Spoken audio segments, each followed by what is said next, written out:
escrevemos até um livro, né, com esse enfoque, né, o médico Jesus, porque o que hoje nós comprovamos, que a ciência comprova, que a medicina, embora sem reconhecer isto de uma forma mais direta, como nós religiosos gostaríamos, mas a medicina está avançando cada vez mais para comprovar que os estados mentais, os estados emocionais, eles repercutem na nossa saúde física, mental, emocional, existencial e relacional.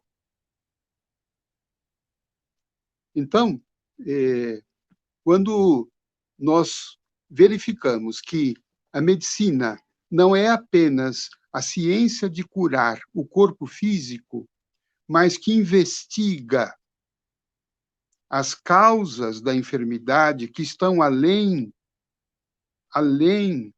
das questões biológicas, que há um antecedente. Nós vamos pensar, por exemplo, na depressão.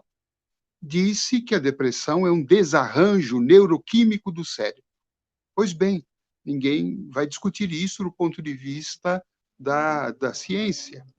Agora, devemos nos perguntar por que há esse desarranjo? Quais são os motivos? Seria apenas alimentação? Seria um trauma emocional? Seria uma questão genética?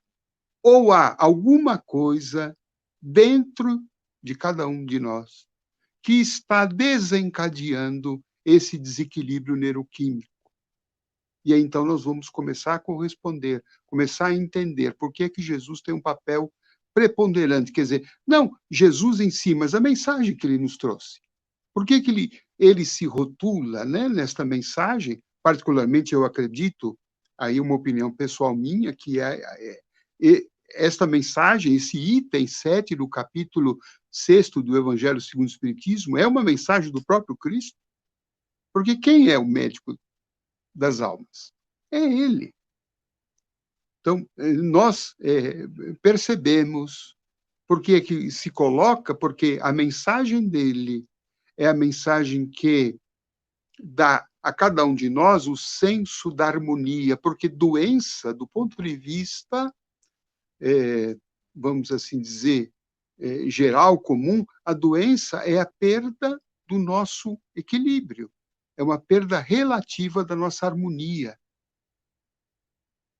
Porque criados à imagem e semelhança de Deus, nós fomos criados em harmonia, nós fomos criados saudáveis, mas ao longo da nossa trajetória evolutiva, a gente vai perdendo um pouco desse senso, vai perdendo o senso do caminho do meio.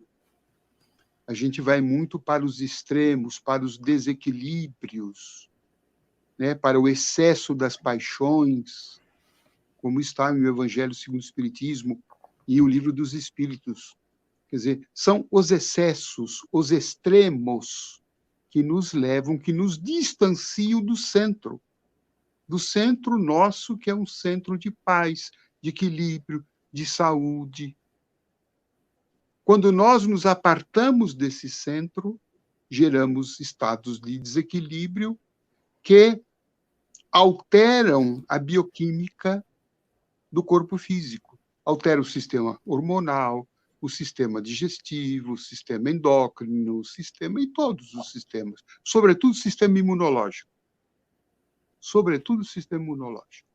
Há uma mensagem do Espírito André Luiz, no livro Evolução em Dois Mundos, em que o benfeitor esclarece que quando a mente está num processo de desequilíbrio, com pensamentos de mágoa, de ódio, de raiva, de cólera, de inveja, de ciúme, quando isso se torna alguma coisa crônica, esta mente emite raios do tipo raio-X, que afetam o equilíbrio das células e afetam, sobretudo, o sistema imunológico, permitindo, então, que, com o desequilíbrio do sistema imunológico, nós sejamos alvo de invasões microbianas, vírus, bactérias, fungos.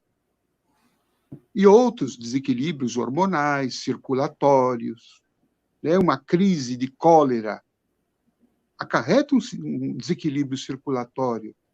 O excesso, né? O estresse no seu excesso, quer dizer, aquela mágoa, aquela raiva, aquele ódio constante, aquela tensão que não cessa, isso faz com que o corpo secrete uma série de substâncias, né, adrenalina, cortisol, que aumentam a pressão arterial, que elevam os níveis de tensão do corpo.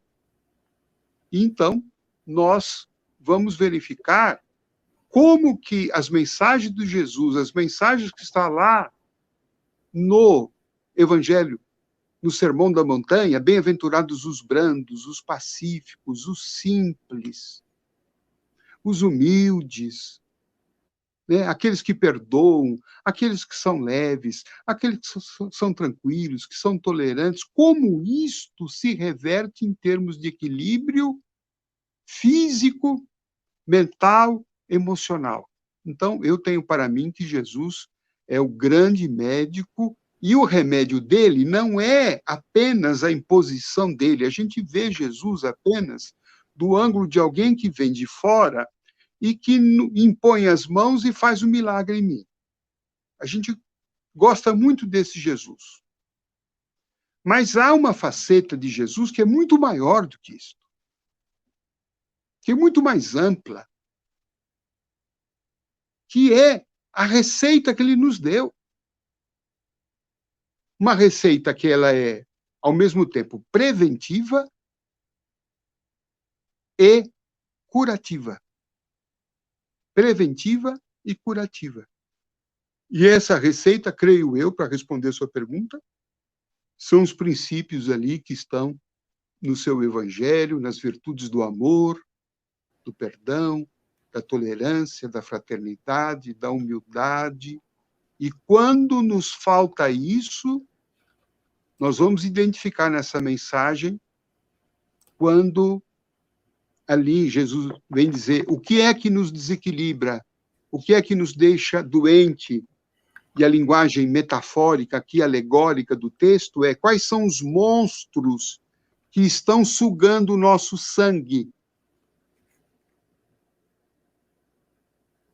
Impiedade, quer dizer, falta de compaixão, individualismo, insensibilidade, egocentrismo, orgulho, mentira, o erro, a falta de fé.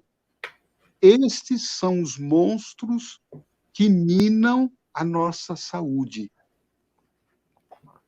E o remédio disso tudo é o que está no Evangelho, um remédio que a gente sabe, mas que pouco utiliza.